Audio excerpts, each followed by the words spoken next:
नमस्ते साथीहरू, सन्चै हुनुहुन्छ होला। म आज तपाईहरुसँग चाहिँ एउटा गौँथली फिल्मको बारेमा चर्चा गर्न आएको के। यस्तो धेरै राम्रो फिल्म होइन। सानो एउटा गाउँ हुन्छ अनि त्यो गाउँमा चाहिँ एउटा सानी गौँथली हुन्छ के।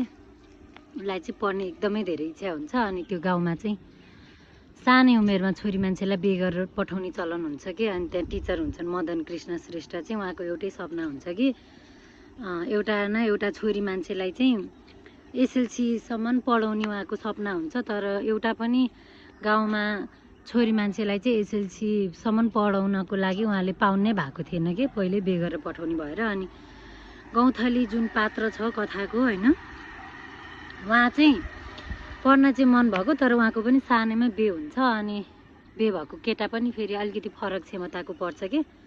माया चाहिँ माया गर्ने तर अलिकति फरक क्षमताको भनौँ न। अनि घरमा त्यस्तै कचकच भइरहेको हुन्छ, उसले पढ्न पनि पाएको हुँदैन है। अनि फरक क्षमताको भए पनि उहाँले चाहिँ फेरि कति धेरै आफ्नो श्रीमतीलाई साथ सपोर्ट दिनुहुन्छ कि पढ्नको लागि। अनि पछि त्यस्तै समय बित्दै जाँदाखेरि उसले चाहिँ पढ्न पाउँदैन। उसको सानै उमेरमा बिहे भएको भएर बच्चा पनि जान्छ होइन, बच्चा पनि बित्छ। अनि त्यसपछि उसको खुट्टा पनि त्यति नचल्ने हुन्छ कि। होटेलमा भाडा माझ्दै गर्दाखेरि चाहिँ उसले पढ्ने मौका पाउँछ र अनि एसएलसी दिएर पठाउँछ। मैले यो फिल्मको रिभ्यू भन्दै गर्दा चाहिँ मलाई के याद आयो भने वास्तविक गौँथलीले यो फिल्म हेर्न पनि पाएको छैन। उनीहरूले चाहिँ त्यो भोगिरहेछन् कि गाउँ गाउँमा, सहरमा पनि त्यस्तो गौँथलीहरू छन् जसले चाहिँ त्यो व्यक्त गर्नै पाएको छैन कि।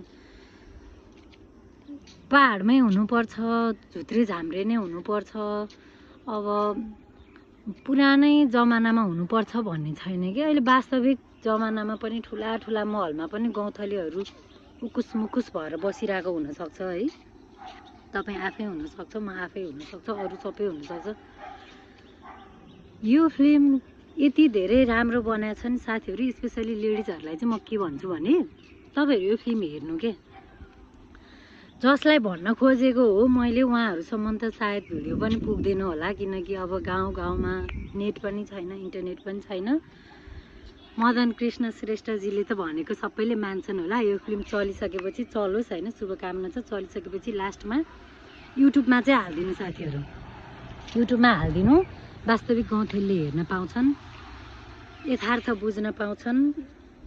हलमा गएर हेर्ने क्षमता नै हुँदैन कि। जुन वास्तविक गौँथलीहरू छन्, जुन लेडिजहरू छन्, विकटमा हुनुहुन्छ, उहाँहरू पढ्नको लागि अलिकति लापरवाही गरिरहनु भएको छ, आफ्नो अगाडि बढ्नको लागि लापरवाही गरिरहनु भएको छ। उहाँहरूलाई पनि यो फिल्म जाओस् कि, उहाँहरूसम्म पुगोस्। युट्युबमा हालेपछि त जान्छ कि।